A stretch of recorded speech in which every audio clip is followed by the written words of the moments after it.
Well, hello, everybody, and welcome to the show. My name is Jared Lee, and I'm joined, as usual, by my lovely wife, Jamie Lee. So, Jamie, how you doing? I'm doing well, Jared. How are you?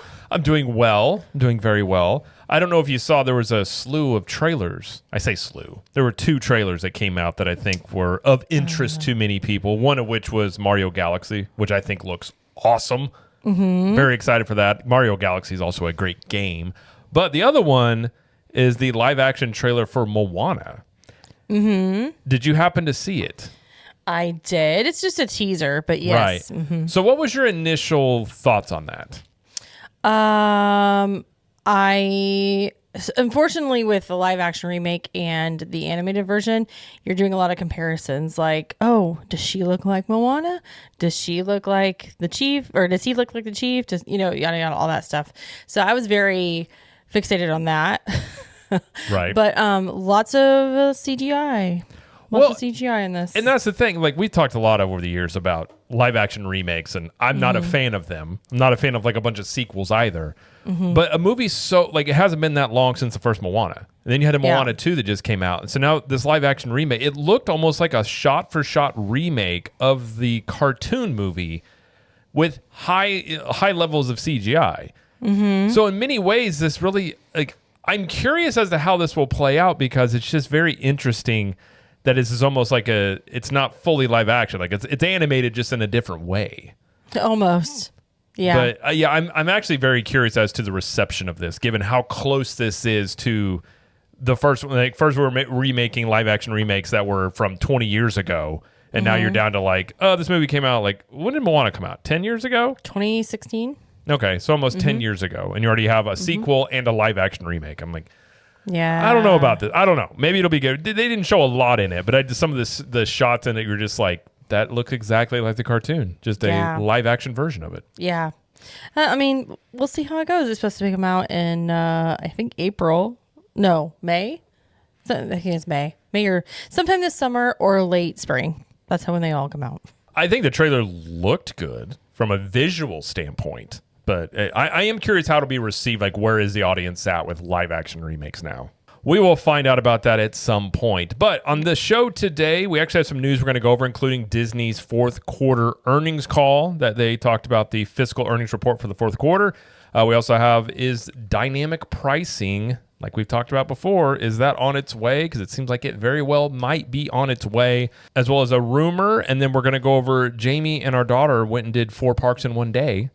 Yay. And going to talk about how that went and some tips if you're looking to do that, and kind of how the parks are right now. So that's what we're going to talk about on the show today. But before we get to the news, just want to remind everybody, if you are watching us on YouTube, please like this video and subscribe to the channel. We are like almost 50 subs away from 1,000 over there on YouTube. So if you haven't subscribed over there, please go do so. And if you didn't know we had video versions of the show, you can find it over at YouTube at CTM Podcast. And of course, you're listening on good old trusty audio podcast form. You can find us on all the major platforms there. Just ask you to please subscribe and leave us a review if you're able to on your platform. We would greatly appreciate that, and helps us to continue to grow the show and do all the things that we do around here, including talking about the news like we're about to right now. That was a lot. That was a lot to get out right there. All right. Like I said, the first news story we have is Disney had their fourth quarter earnings call, and we're not going to talk about every aspect of the business, mostly focusing on the theme parks here. Exactly. So concerning parks and experiences, it looks like there was 5% growth in passenger cruise days for cruise line, 2% increase domestic hotel occupied room nights, and 1% increase in Disney Vacation Club unit sales. There's also 3% an increase in average guest spending, 1% increase from volume growth, increase in operating income, stuff like that. Everything's increased. What decreased and what they didn't really go into very in depth was that the attendance did not increase. Yeah. The attendance did go down. It went down about 1%. It did. So one thing about it's not just theme parks, it's experiences. So this is like cruise lines, theme parks. The cruise line is what put everything up. Right. So basically so you know. the experiences division did show, I think it was overall growth of like 13%, something along those lines. Most of it being boosted by the cruise line. Yep. Basically, when it came to the domestic parks, a decrease of 1% in attendance, but a 5% increase in revenue. So yet again, higher per capita spending per guest. Even though attendance was down, revenue went up, which yet again, the price hikes is what drives a lot of the revenue that increases on that. When you look at what Disney was saying last year about when Epic opened and how they thought it was going to go, there was lots of the old rising tide lifts all boats type of situation. And, it's good for us because it's going to bring people to our parks. Well, if you look at Comcast, 2 straight quarters of almost 20% increase in revenue. And this is the first full quarter with Disney, with Epic on, basically on the books as a competition, and, down 1%. Not the end of the world, but definitely not the rising tide lifts all boats situation that they basically portrayed it to be, which is why I think we saw them announce earlier, a couple months ago about these, short-term turnarounds. The animation experience coming to Hollywood Studios, Walt getting added to the Carousel Progress, because I think as I at least, and I think we both were saying the entire time, the shows and parades this summer were not going to be enough to basically offset a brand new theme park. Right. And so I think, and I had said many times, if Disney was flat or down 1% or up 1%, that would be considered a win during this time period, because there's not a lot of new stuff coming online, lots of construction going on for the coming years. Being down attendance at all, obviously it's not something they were expecting or putting out there that they were expecting. Yeah. And we talked about this before going live here, recording. And we basically said, like, when you think about the increases of pricing that they do every year at the parks specifically, I mean, what percentage of that do you think they do every year? Like, you always put 25-cent increase in like certain food items, and like soda goes up like 50 cents or 25 cents. But like, when you think about it, it's like what, like 5%? Probably something like that. And all of this is showing, 5% increase in growth. I'm like, so we're consistent. We're just, you're making more money. Sure. Like, you're making more revenue, but your costs are still high. You're still, you know what I'm saying? Like, you know what I mean? Like, it's still, they're raising prices. So they're going to make more. Right. I mean, basically, if they didn't raise prices, the revenue would probably be pretty flat. Yeah. Or a dip. If they saw a 1% decrease in attendance, then obviously there likely would have followed a dip potentially in terms of the revenue. And I mean, listen, this is what Disney has decided they want to do. And they're not necessarily focused on much as attendance as they are revenue. And as long as their revenue is up, they're not going to care about a drop off in attendance. I think that should be something that, like, I don't think they're worried about 1% drop off. I honestly think that they expected this summer to go different. Yeah. Just from their own things that they were saying. I don't think they expected. I think they hoped. I think they were very much like, okay, this is the things we're going to do to try to get people to come in to the parks and to the hotels and all that stuff. And they did that stuff. And I don't know how effective it was at the parks, especially. Now, the hotels wise, they said they're 87% occupancy for this quarter, which is really high. But they were running a bunch of hotel discounts. They ran a lot this summer. Well, and that's one thing to think about too. They ran a ton of discounts during this time period, on top of, really trying to promote out there all this, the shows and parades they were doing. Yeah. So if you're looking at a scenario where they ran a whole bunch of discounts, they were confident for the most part. Kind of closer to Epic opening, there were some different, they were kind of saying a little bit of different verbiage. Hugh Johnston was saying that they were expecting a slight impact from Epic about a month or so before Epic opened. So they sounded much more confident 6 months to a year before Epic opened than they were kind of leading up into it. But, I think we talk about a lot. The price increases, this is something they've decided to go down this route. They made a bunch of money on it. But I think when you look at this in the long run, I'm like, this works until it doesn't. In terms of these, they're not going to be upset about another increase in revenue, but I mean, to me, there's only so much you can continue to drive this up in the short amount of time that they have, especially with construction coming on the horizon, which could lead a lot of people to basically, like, even if they're going to go to Disney, say, let's wait till this stuff's done before we go, which is the same thing that happened to Universal with Epic. This is kind of how I expected. I either was expecting Disney to be flat or down a little bit. So I'm pretty much like, it was along the lines of what I was expecting. I think what would be very interesting is going into next year, if Universal can get Epic Universe, more efficient, more people in that park. So if it's already having somewhat of an impact, which I think obviously it has this summer, it's very likely only going to get stronger over the coming years. And then how does that affect Disney at that point? So, but again, I think that's why they announced those things coming this next summer, to try and have actual attractions as a way to promote, people coming to the park. But that was the earnings call for the theme park wise. Another thing, talking about pricing here, and we talked about this a couple of months ago, that this was being tested out at Disneyland Paris, and Disney CFO Hugh Johnston recently said that dynamic pricing could be coming to Disney World and Disneyland in the near future. Yeah, so the CFO, Hugh Johnston, said that at I think Wells Fargo summit, that the company was looking at pricing strategies across tickets, food, beverage, merchandise, etc., and that they were increasingly focused, so I'm going to quote this, increasingly focused on yield in years without new capacity. Basically like, well, we're not growing in attendance. Let's just figure out how to make more money with the people that are coming. Is basically what he said. That has been the MO. Yeah. Yeah. Talking about, lightning lanes, VIP tours, other upcharge events, like they're really looking at that, but they're also looking at dynamic pricing, which, what is dynamic pricing? I mean, you can call it airline style pricing, but essentially it's kind of like surge pricing. It's cheaper the farther out you buy it versus waiting until it's closer. Let's say you're going to go on a trip in a year.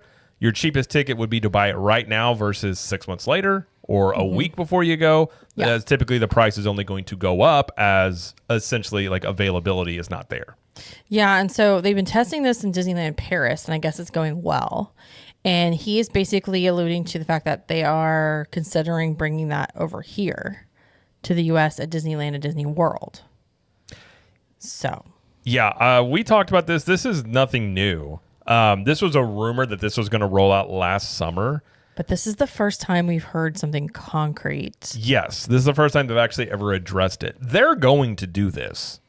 Now, make no mistake about it. They're going to do this. I was actually shocked, again, they didn't do it this past summer. But this is yet another way that they can. I mean, if you look at what they've been doing, which is attendance, obviously last quarter down 1%, but attendance, was the peak about in 2019. And then after COVID and the reopening, they changed a bunch of things, including pricing and charging for things they didn't used to charge for. This is yet another way of having price increases there without actually raising the prices, at least like with a press release. Typically like, we're raising prices across resort wide. They'll still do that, but dynamic pricing really allows you to incentivize people to buy early, and you can basically just make more money based off of like inherent demand. Right. It reflects like how busy they think the parks are going to be. So if you're going like Christmas Day and you're not going to buy the parks till the day before, hey, maybe you're going to pay like $250 or more for just one day, one park. Right. Well, and it's just going to keep adjusting itself. And that's where people say, like, how would this change? It literally, at one point, they've even said it would be almost like a minute by minute or an hour by hour basis. So, like, Yeesh. if you wait to buy your ticket a day later, you might end up paying $5 more per ticket or $10 more per ticket. Like, Yeah. that's how they're going to set this up. So I think it's yet another way to increase revenues, which is something you're going to be consistent that you're going to see them do across, especially in the theme parks, because the theme parks do make them the most money. And there's some questions in other areas. They talk about in the earnings report about the linear side is going, losing money quicker than they anticipated, which Comcast has the same problem, linear television networks. So they're just going to squeeze the parks more. And this is another way they're going to do it, on top of probably having yet another price increase next year. So it's going to make trip planning, like, it's going to be more difficult for travel agents and last minute travelers, undoubtedly. Like, you're going to pay more to do that. For sure. And he said that this is probably not something you will see this year, but you may see in subsequent years. So it could be 2027. They're prepping the audience that this is coming by even speaking about it now. Yeah. So I have no doubt that they will end up doing this.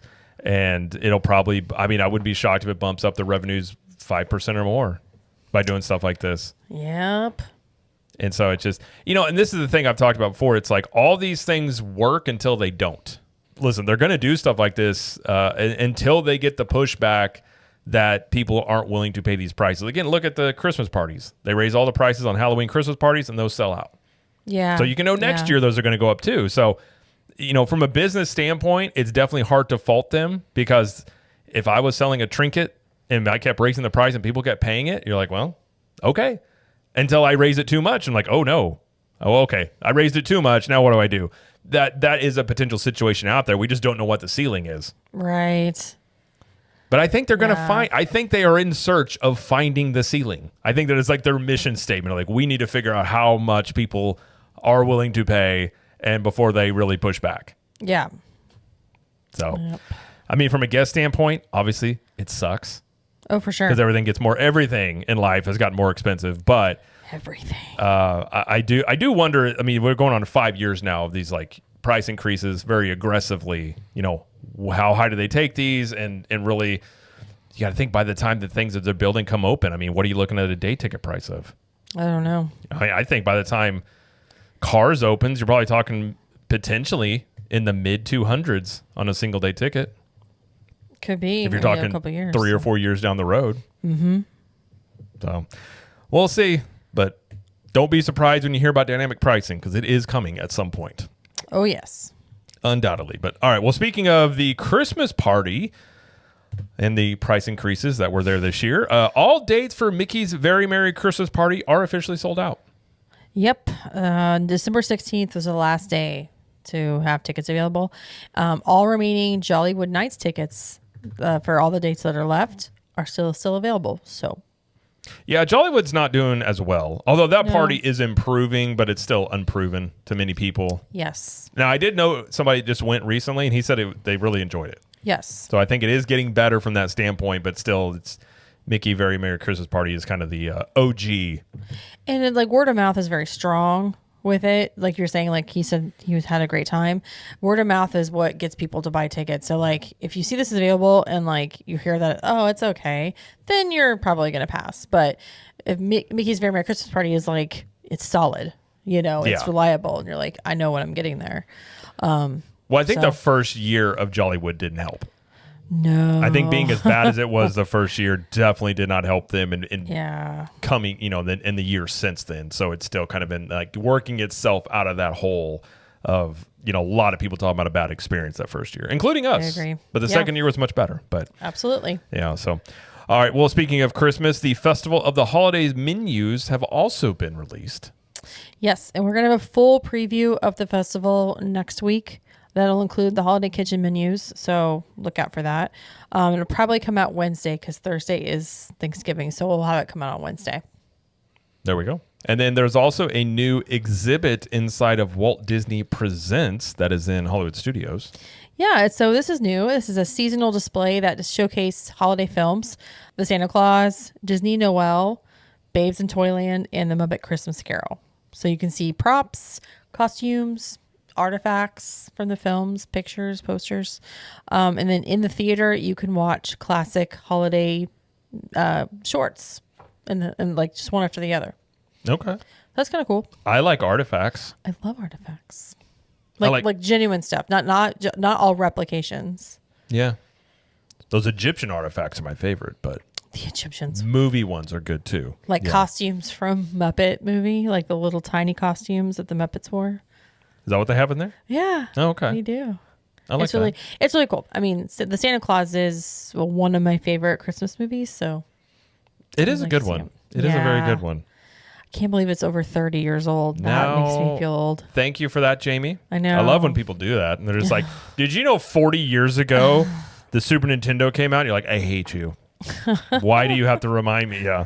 Was it 40 years ago? No, I don't think it was that long, but it was close. I was just throwing out a number for a shock value, but yeah, you'll hear something. You'll be like, that can't be possible. Like I saw something the other day that said in Back to the Future, when he goes back to 1950, when did he go back? 57? 55. 55, that would be like us today going back like to the 1990s.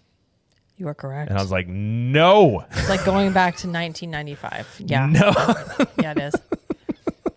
Yeah, it is. I was like, I could have done without knowing that. I could have been just fine in my day without knowing that information. So thank you, whoever decided to put that on the internet. But what's funny though is if you go back to 1995, a lot of the fashion would be very similar. That part is weird. Because people are wearing things that are very much like I saw when I was in like junior high. I never thought like, wide leg jeans looked good, even in the 90s. And now apparently they're making a comeback. I'm like, they still look terrible. I can't do it. I can't do it. I'm stuck in 2015 and I will stay there. I'm just jeans and a t-shirt and gym apparel. I've been that way for like 20 some years. I'm just going to wear this forever because it's comfortable and it fits me. And I don't want to be, I don't know. I don't really have the desire to be fashionable. The wide leg jeans are just to get me. And like the fact that it's like not only like, I would say young people, but also like older generations, like millennials, Generation X are doing it too. And I'm like, okay, we need to think about this, guys. We need to think about this. Listen, maybe not so good of an idea. I'm not ever consulted on these things. So yeah, I don't know. I look at fashion. I'm just like, that's interesting. Yeah. I'm not going to wear that, but go knock your socks off. Kudos to you. Yeah. Whoever wants to do that, I guess you have fun with the wide leg jeans and them I always think those are going to get caught in doorways. That would happen to me. It would get caught in a door or something. It would tear like that. Just keep things like, tight, not tight, but like, on you. You feel like you're comfortable. Fit it. There you go. Fit it. Okay. That's what I meant to say. I know. Listen, I'm good with words. Are you? How you're supposed to at least support me and act like I am. Sorry.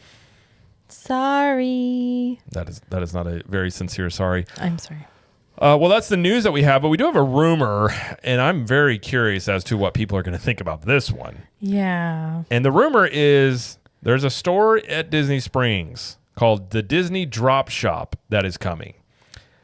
And the rumor is that they are going to have a dedicated unboxing and live streaming area of this shop. Now, this opens on Friday. Supposed to in the Marketplace Co-op. And mind you, there's been lots of rumblings and people complaining about live streamers and live auction sellers and resellers. Mm-hmm. So essentially what you could put this as, and I in my head, I'll see what you think. I have two scenarios that it could be going with this. But essentially, now Disney is encouraging this type of behavior directly into their stores now. Yeah. Like apparently this shop is also going to have like mystery merchandise, like the wishables where you have to open the bag to see what you get. I've heard of it. I've never done that kind of stuff. Mystery pens, mystery like wishables, all that kind of stuff is going to be in the shop. So they're just going to have places for people to set up their cameras. Listen to me. Set up their phones to like live stream or whatever, and open these in front of people watching. As they do. Yeah. It's like, here, if you want to do this, go here. Right. Well, I look at this. There's that part where you're like, Disney's just leaning into this. Because I've argued many times. I did a video on the CTM channel about this, and I was like, listen, I understand from the consumer side where people are annoyed by resellers and these live auction sellers go into the discount stores and they're auctioning off things that they actually haven't bought yet. They just put in their cart, and then somebody says, I think it's on like Whatnot app or something, and they'll claim it and then they'll buy it, but they just hog up space and merchandise in the stores. Obviously, resellers come in and buy up a bunch of stuff, put it up on eBay. So there's been lots of complaints about this, and people have been asking, like, Disney needs to do something about this. And I've said for a long time, I don't think they're going to, because Disney doesn't much care, because if this stuff sells, like, again, if I'm selling cups and you keep buying my cups, I don't really much care what you do with it afterwards, from my perspective, unless that behavior starts impacting the sales of my own cups. But any enforcement of this stuff is going to take time, money, and resources. I just don't think they're going to put time, money, and resources into something that's already making them money. Yeah. And then also Disney likes the spectacle of it. They want it to seem like people are, lining up to buy these things. And so I think you could look at this at Disney's leaning into it and it's going to make it worse, which it could. I mean, I imagine a bunch of creators in the same area jockeying for space. Like, you could see a whole bunch of creators fighting over this stuff. But the other scenario that I think is there potentially is if Disney tries to like, okay, we know these people are doing this, they're helping sell our stuff and create demand, we create a separate space for them to kind of like separate them out from the everyday guest. This could be a way they're going about this. We don't know yet if this even happens, but that could be a way of testing a way to kind of like allow this behavior to be there where it's monitored a bit more and not hopefully impacting the guest experience a bit. That's just me reading into it. I have no clue if that's part of their thinking, but I'm just thinking that could be a scenario that they're looking at here of trying to not necessarily combat it, but kind of control it a bit more. Okay. Maybe. But I've often talked about like if you're going to lean into it fully, like give them separate times to go do this stuff or, different release dates, something like that. But either way, if they go about this, it's going to be very interesting to see how this works out because I just imagine, again, like a bunch of dedicated space for unboxing and live streaming. And it's just, I feel like this is going to be pandemonium. I believe you are correct. But you never know. Maybe it won't work. Maybe people won't use it as much as they want and it'll become something else. Think people will use it. I don't know. The amount of live streamers out there now, I think undoubtedly. Yeah. I guess you could read into it in one way that Disney is leaning into this aspect of shopping at Disney now. Yep. Yeah, I don't know. Well, I guess we will see. Might see on Friday.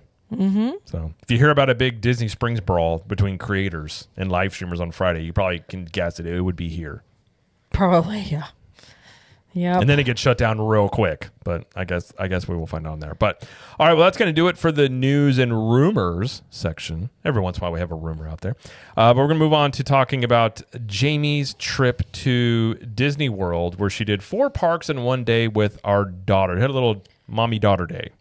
My beautiful little girl. I say little, she's like 9, so she's not like super little. Well, she actually hadn't been since June to Disney. June, maybe July. So she was really excited to go. And I said, you know what? We've never done 4 parks in one day. I actually have never done 4 parks in one day. Really? Never. I've done 3 and I've never done 4. So we're like, we kind of mapped out like a plan of what our day is going to look like and what the rules were. And so a lot of people do this and they have different like parameters they set, like you have to do this many rides and you have to eat this and do that and that and that. Ours was very simple. I'm going to call this easy mode because I knew we were just doing one day. We're just doing a day trip. And it was just going to be a long day and she's a kid. So I was like, well, I don't want to make this too hard for her to do. I want her to still have fun, but it's also like a challenge to complete, right? So we actually were going to start with Animal Kingdom. And we actually didn't leave the house until like 8:45 in the morning. It was a little later than I wanted to. But we didn't get to Animal Kingdom until 11. And we were basically like, okay, we're going to do 1 ride or 1 attraction, 1 snack or 1 food item, 1 meet and greet, and then a picture in front of the park icon or something like that. Those were the 4 things we were going to do. Okay. That is, right. I mean, that's pretty simple. Yeah. And I was like, well, that gives us like time between like transitions between parks and we're spending like not a ton of time in each park. So I didn't want it to be stressful. I just was like, this is something we can do. That'll be fun. So we started Animal Kingdom, got there at 11, and we went straight to the Zootopia show, the Zootopia Better Zoogether show. And what did you think about that show? So, well, first of all, they did redo the whole, the queue and everything and put the posters up, and it's all obviously it's very different. The show is zany. It's zany. There's a lot going on the whole show. It's hard to follow. If you're a kid, you're gonna have no idea what's going on. Even for me, I was like, I think I know what's going on. There's like a lot of 3D. Like it seemed to me, yes. It was very TikTok in terms of a lot of gags, a lot of like slapstick humor and stuff, and it was fine, but like. I don't know. It didn't seem like it fit Animal Kingdom. That's what I was going to ask you. And that's the impression I get from it is like, this does not fit Animal Kingdom. Yeah. Like it may work in a place like how Dino Land was kind of more like kid centric and it was a little more just like fun kind of stuff. Like I think it would have been good in a Dinoland type of like area. But not for the Tree of Life's But main not for the Tree thing. of Life. That's the thing I think for too is like it's the park icon where this thing is going. Yeah, I mean, again, I haven't seen it in person. I have seen the show, like a recording of it, and it just seems like slop to me. Like just I agree. I don't know what the heck is going on. And a lot of 3D gags. Yeah. And like we went on a Thursday, which middle of the week, not the weekend. Holiday stuff hasn't officially started yet. So we're like, okay, it's not going to be as busy. It was posted 25 minutes. And we basically waited like 5 or 10. Okay. So it wasn't busy. Okay. And I don't even think our theater was full when we went in. But yeah, the show's not it's not very long either, which I guess is good and get people in and out. If you like Zootopia, maybe you'll really like this attraction. I didn't care for Bug's Life either. So maybe that's my bias. Maybe I don't like anything that's in this theater. I don't know. But it's okay. Like the kids really enjoyed it. They were just having a ball. There was like bubbles. There was Snope and stuff falling from the ceiling. There was laser. I mean, like it was very much like a lot going on, and the little kids were just having a ball. So it's basically geared toward like littles. I mean, kinda. Yeah. I mean, if you don't really care about the story, sure. Yeah. So anyway, it was okay. I don't think I would do it again. What would you give it on a scale of like 1 to 10? Of the best show I've ever seen, the worst? Yes. 3. Okay. I didn't really care for it. But again, maybe I'm not the target audience here. What did our daughter think about it? Oh, she didn't care for it at all. She was just like, that was weird. I was like, did you like it? She was like, a little bit. And I was like, it's okay. We don't have to do it ever again. I promise. And she's like, okay. I mean, if you're losing the 9-year-olds here, I mean, you got a smaller, I guess you're like 6 and under maybe. Yeah. It just, I don't know. Like, I don't have any need to go do it again. Okay. So we did Zootopia's Better Together, and then we met Mickey and Minnie that were kind of across the way in the Adventures Outpost. And we waited about 25 minutes for that one because it's kind of slow moving. But they were lovely as always. And I will say, this is the day before all the official holiday stuff started. So they didn't have any of their holiday gear on or anything yet. It was just regular, which is fine. But then we got some cheese pizza because that's what our daughter wanted. She loves her pizza. She wanted cheese pizza. And then it took 20 minutes to get our pizza. Oh, geez. Which was really crazy. We're like, okay, we'll just eat this in the car, I guess. Because I wanted to leave by like 12:30. I was like, we don't need a bunch of time at Animal Kingdom. We were there about an hour and a half. So by the time the pizza came out, it was like 12:25. I was like, let's skedaddle. We took a picture of the tree. Or I'm sorry, we took a picture in front of the tree as our icon picture, the one that's out in the front. Because they're like, hey, it's Christmas time, yay. So we got a picture there. And then we got in the car and left. So next park we went to was Epcot.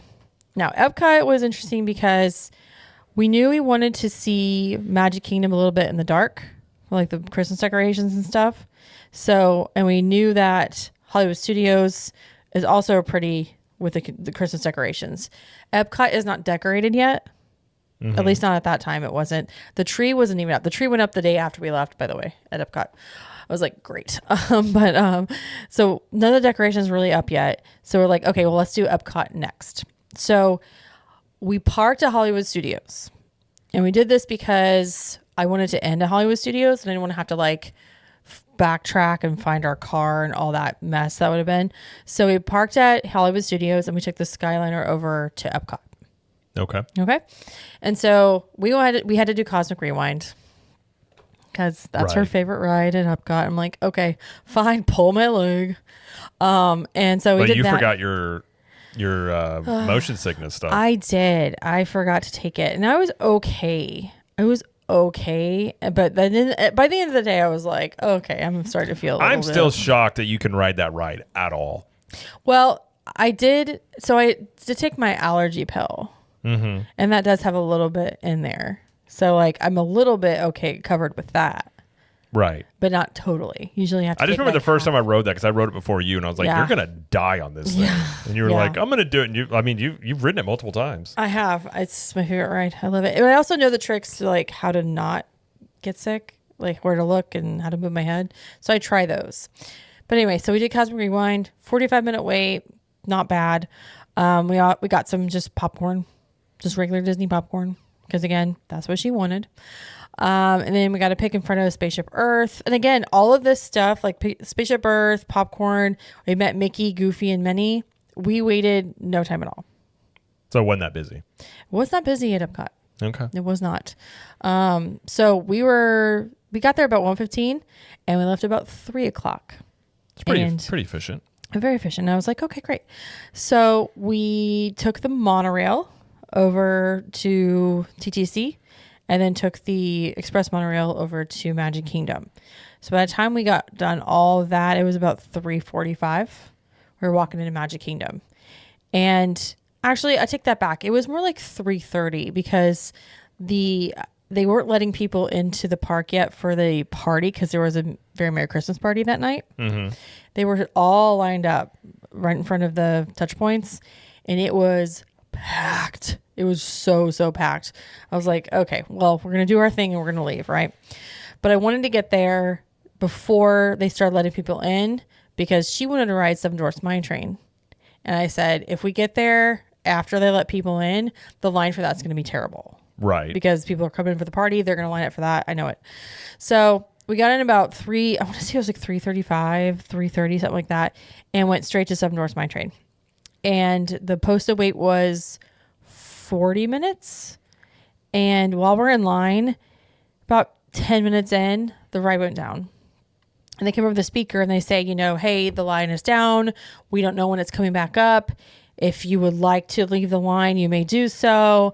Hopefully you can join this line later and whatever you want to do. Basically saying like, we don't know what's going to be done. You can leave if you want, right? The old, put you in the pickle of do you wait or do you go do something else? Yeah. So we made the I guess the deal we said was by 4:15. I said, if the line doesn't start moving by 4:15, we will get out of line. By the time we got in line, it was like 3:50. So I said about 25 minutes of waiting, right? Okay. So it's about 4:05. So I was like, we can just have a few more minutes left, or we're going to wait before we see. But people were leaving. Lots of people were leaving the line. And so we're just going to slowly going up. And it opened about 10 minutes later. Oh, wow. And I was like, good. See, good that we didn't leave. And we were on the ride in the next 10 minutes. Okay. So we didn't wait that much longer because people were just leaving the line. Right. But of course, it was super fun, as always. And this is when I started getting really sick. Motion sick. Oh, yeah. Okay. I was like, I do not feel good. I need to sit down and not do a ride, please. And so we decided to go meet Cinderella and Aurora. Okay. And I haven't met Cinderella in probably 8 years. 7 or 8 years since our daughter was really little, but it was her choice. She wanted to meet Cinderella. I was like, okay. I'm glad she's still into it. Let's do it. Yeah, they were meeting at Fairytale Hall, and that wait was about 30 minutes. We waited a little bit for that one, but not terrible. And then we decided that for the treat, we were going to have one of the Christmas treats was a gingerbread tree cake they had at Columbia Harbor House. And it's like a vanilla chiffon cake, a little bit of caramel, a little bit of pearls on the top, and like a gingerbread filling. It was pretty good. Okay. It was pretty good. But it closed at 5, so we had to really rush in there. I was like, why is it closing at 5? Guys, it's not open during the party, I guess. I guess not, but like they were cleaning up and everything. But so we got that, and then we got a picture in front of the entrance when we were leaving, in front of the train station with the Mickey and Minnie topiary. That's right up front. She wanted to do that. She didn't want to wait for a castle one. She didn't want to do the tree or anything. I was like, okay, whatever, that's fine. So we got that, and we left about 6. So it was basically right around when the park was closing to park guests and the party stuff was starting. I did want to watch the Frozen holiday surprise, that Frozen Elsa, like Frost the Castle show they do. Yeah. She didn't care about it. I was like, okay, whatever. She's definitely out of the Frozen stage. For sure. So we left about 6, and the plan was, this is the plan, to take a bus to Hollywood Studios. Since we were going to hop over there, go to Hollywood Studios directly with the bus. This was a terrible idea because everybody that was leaving Magic Kingdom had the same idea. That's not too surprising. So we get to the bus stop, and it is easily 4 busloads of people full, like deep, of people waiting. I was like, this is going to take us an hour to get a bus. It's going to take us an hour. I guarantee it. Because there was no bus there. We waited about 5, 6, 7 minutes before I told her, I was like, well, this is what we can do. We can wait in this line, or we can take a bus to like Caribbean Beach or Riviera and then just take the Skyliner over. She goes, oh, let's do Riviera so we can take the Skyliner. I was like, okay. So we walked around, got in line for Skyliner. Bus pulled up immediately. Hardly anybody in line. We got a seat. It was great. Got on the Riviera bus. There was no bus to Hollywood Studios even after we were leaving. Still no bus. Oh, wow. I was like, hey. So we get to Riviera and we walk over the Skyliner and, take the Skyliner over. And by the time we got all done with that, it was about 6:45. So it took probably a little longer if it had just been like a fast, no line to get to Hollywood Studios bus line, Right. It took a little longer, but it wasn't as stressful. So we were okay with that. Yeah. And so we get there and it's beautiful. It's busy. The park is very busy. The lights are all up and everything. It was gorgeous. We loved it. As soon as we walked in, she was like, this is so pretty. I'm like, I know. I love it here. So we were like, okay, there's only one meet and greet going on at this time. And it was Mickey and Minnie, like the theater, the stars, movie star one and Sorcerer Mickey one. It's the only meet and greet that was left for the night. So we got in line and it was posted at 45, but the line was literally not moving. We waited about 15 minutes and we moved up about, I don't know, 10 feet, maybe. That's always fun when that happens. I was like, this is not going well. So I was like, well, how about we just do something in place of a meet and greet? Like just call it even. She's like, okay, that's fine. So we got in a line. We're like, what ride do you want to do? Everything was like an hour.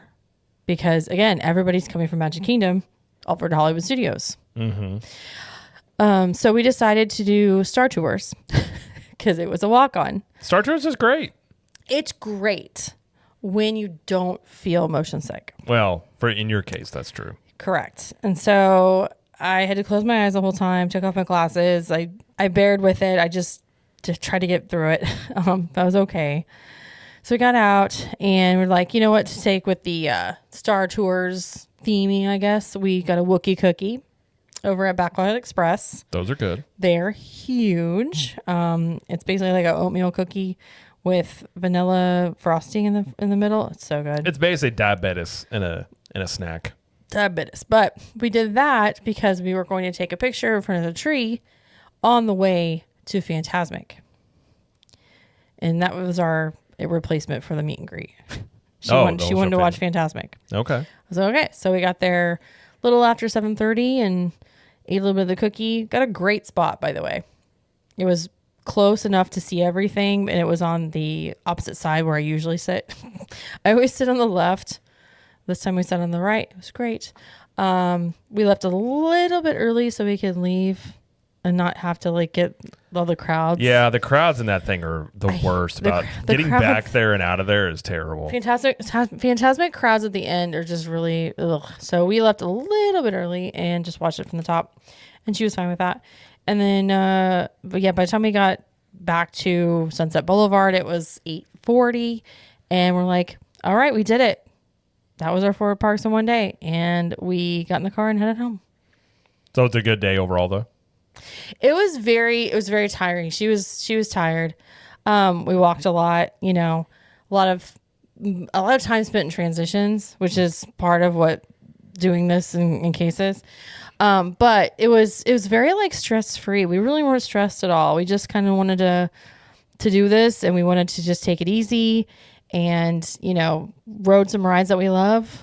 Did a new thing we love and got to see Christmas stuff, which is partly why I wanted to go at this time too. Yeah. So we had a great time. And so, you know, next time we go to Disney, it'll be for Festival of Holidays, which is coming up. So yeah, it was a good time. Would you do 4 parks in one day again? Or are you good now that you've done it?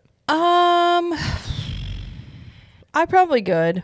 I mean, unless somebody wanted to do it with me, like a different way, like a different strategy or something like that, maybe. But just me going, I really don't. Nah, I'm good. Well, because it's hard to like, you feel like you're always being rushed. Like you got. I mean, we kind of did it where we didn't feel rushed. Like we're just kind of like, okay, it's fine. But you always have that time limit though. You're like, you gotta, yeah, for real. So yeah, I would do 2 parks in one day. Possibly 3, but I don't think I'd go for a 4th one. That's just a lot of time. A lot of times that 4th one, you get real tired after that 4th one. Yeah. I mean, we basically spent almost 10 hours in the parks from the time we got there to the time we left. So not a full, you know, rope drop to fireworks kind of day, but, you know, close. Okay. So I don't know. Would you ever do 4 parks? I've done it. You have? Uh-huh. When? Like back in 2018, 2019. Oh, okay. What do you think about it? I mean, it's fine. Again, it's one of those things where you feel like I like to go to a park and just like, I don't know, relax or like just enjoy it a bit more. So I don't feel like you really get to enjoy a lot of it because you're always on a time crunch. So it's fine to do like once or something like that, but it's not something I would like want to do a lot. That's fair. It's very fun to do, like I said, once. Get it done. You said I did 4 parks in one day and then, you know, never do it again. Well, and yeah, like during Christmas, like I like to take in the Christmas sights and sounds, and you really can't do that as much. Like again, you always, at least for me, I always feel like there's the ticking clock in my head. I'm like, oh, we got to do this, and this, and you can't really fully like just immerse yourself a little bit. And I forgot to mention, we did this all without lightning lanes, so it was just standby. Nice. So not bad on a you know, when it's not super busy, you can definitely do that. For sure. It was a good to go day, which means we didn't need park reservations, which means that it wasn't going to be as busy. Yeah. So. Okay. Yeah, it was a good time. Well, good. I'm glad our daughter had a good time. Yeah, she did. She's a funny girl. I'm glad she still wants to meet with the princesses. Yeah, that was totally her choice. Totally. Listen, she may be huge now, but she's huge. She's still my little princess. Aww, look at you. Whatever. Well, I'm glad you guys had a good time, and now you can talk about what it's like to do 4 parks in one day. That's right. There you go. That's right. So, all right. Well, I'm glad you guys got to have fun, and that is going to do it for the show. Be sure to check us out on social media at Cap the Magic everywhere, including YouTube, where I do daily videos on theme parks, entertainment, pop culture. Getting close to 20,000 subs over there. So if you haven't gone over there, subscribe there. And if you want some more content and live streams and all sorts of stuff that goes on over there. And then, of course, you have video versions of this show over on YouTube at CTM Podcast as well. We have some other shows on the network. We have the CTM Universal show, where we had an episode come out on Tuesday, where we talked about some new things coming to Epic, Christmas stuff, and just all sorts of Universal Studios news over there. And those shows, from now on, instead of like Monday releases for like CTM Universal and Trip Tales, we're moving those to Tuesdays, just so our Sundays aren't as hectic. Have a little more relaxing time on a Sunday. So we're just making that slight change on the schedule, but just one day later than those. And of course, Jamie has Trip Tales, which is her trip report show. And when's the next one they're coming out? I'm going to try to have it out by Tuesday. We have a little bit of time crunch before we go to Missouri, but I will try to make it happen. There we go. So ctmtriptales.com for more information about the show or to apply to be a guest. There you go. All right. And of course, if you're listening this far through, I'm assuming you enjoy what we do around here. And if you want to contribute to the show, be part of a good group, just help us pay the light bill and the internet bill, all the things we do to keep this show going, you can do that by joining Club 32. And in return, you also get some more content. You get a private podcast feed. You get weekly live streams. You get 25% off CTM apparel. all the time. So it's like Black Friday all the time. So, and we have some new shirt releases over there at ctmapparelco.com that you can also check out, get your discount there. We have a private Facebook group. There's meetups, all sorts of stuff you can take a part of. So if you want to go join there, you can do it in two ways. You can go to ctmvip.com. We have monthly or yearly options. If you do the yearly, you save a little bit of money and you get a free t-shirt. Or over here on YouTube, if you're watching, you can join below on one of the membership options. That's how you can also join. But either way, you get perks to all the benefits from joining that either way. If you want to go join, again, ctmvip.com or down below here on YouTube, you can do that. And if you'd like to join, we'd love to have you. So, all right, well, that's going to do it for the show. So thank you, everybody, for listening and or watching. And thank you, Jamie, for joining us. Thank you. And as Jamie always likes to say, we will see you in the parks. Bye.